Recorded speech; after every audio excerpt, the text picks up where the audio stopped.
Assalamualaikum warahmatullahi wabarakatuh. Perkenalkan, nama saya Syamira Najagani, dari kelas C nomor urut 36, dengan nomor NIM 1410621096. Oke, uh, di sini saya akan mempresentasikan mini skripsi saya dengan judul Pemanfaatan Media Sosial TikTok sebagai Sarana Edukasi bagi Mahasiswa. Nah, di sini ada covernya, lalu ada daftar isinya, lalu di sini ada pendahuluan. Yang pertama, latar belakang masalah. TikTok merupakan aplikasi yang memberikan efek spesial, unik, dan menarik yang bisa digunakan oleh para pengguna aplikasi ini dengan mudah untuk membuat video pendek yang keren dan bisa menarik perhatian banyak orang yang menontonnya. Aplikasi TikTok adalah sebuah jejaring sosial dan platform video musik Tiongkok yang diluncurkan pada September 2016. Aplikasi ini adalah aplikasi pembuatan video pendek dengan didukung musik yang sangat digemari oleh orang banyak, termasuk orang dewasa dan anak-anak di bawah umur. Lalu dilanjutkan pada fokus penelitian. Yang pertama adalah, apakah TikTok dapat bermanfaat sebagai sarana edukasi bagi mahasiswa? Lalu tujuan penelitiannya untuk menganalisis seberapa bermanfaat TikTok sebagai sarana edukasi bagi mahasiswa.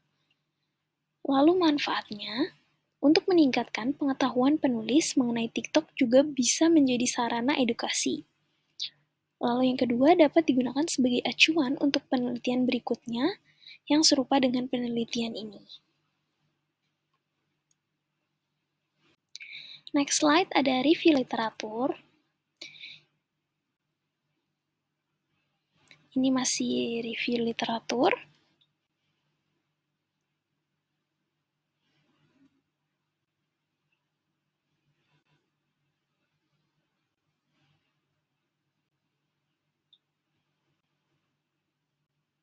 Ya, ada 10 review literatur, lalu ada variabel X. Variabel bebas adalah suatu variabel yang apabila dalam suatu waktu berada bersamaan dengan variabel lain, maka diduga akan dapat berubah dalam keragamannya. Variabel bebas ini bisa juga disebut dengan variabel pengaruh, perlakuan, kuasa, treatment, independen, dan disingkat dengan variabel X.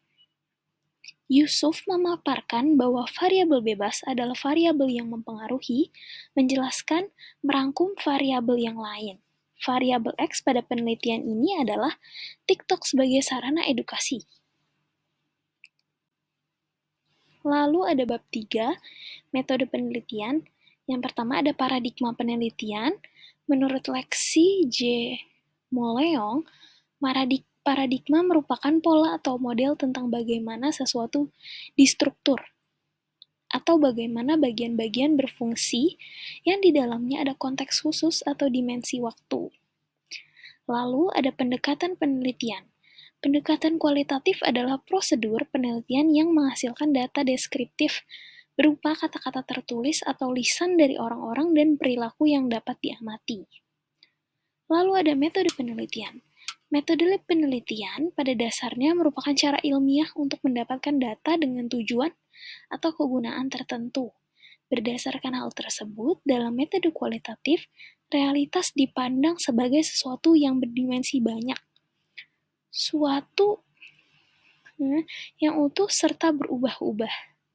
Sehingga biasanya rencana penelitian tersebut tidak disusun secara rinci dan pasti sebelum penelitiannya dimulai. Lalu ada teknik penarikan sampel. Teknik yang peneliti gunakan adalah purposive sampling, adalah teknik pengambilan sampel sumber data dengan pertimbangan tertentu. Misalnya, orang tersebut dianggap paling tahu tentang apa yang kita harapkan. Sugiono, 2017.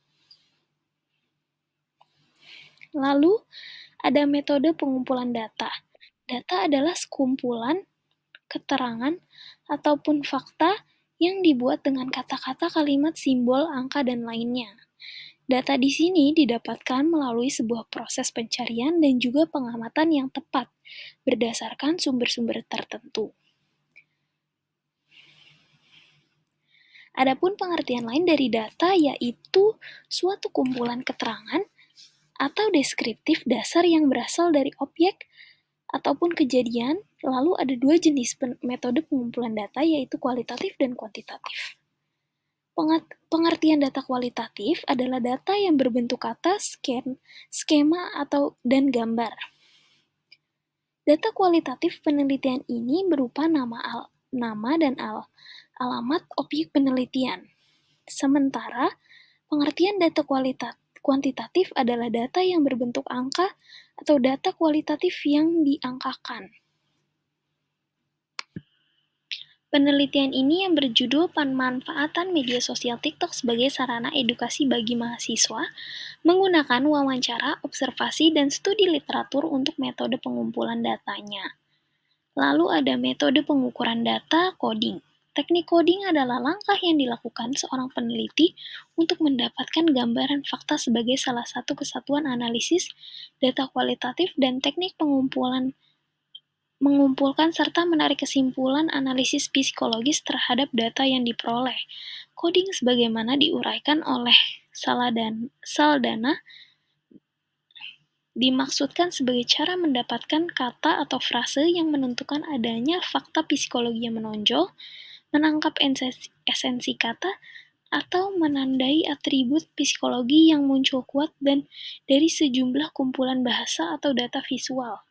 Data tersebut dapat berupa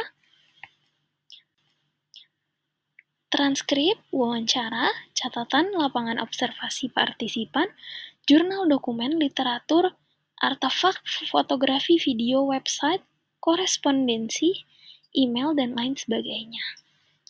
Lalu ada metode analisis data dalam penelitian kualitatif.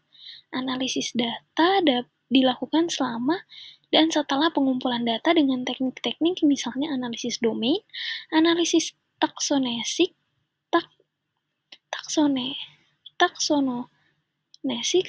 analisis kompensial, dan analisis tema.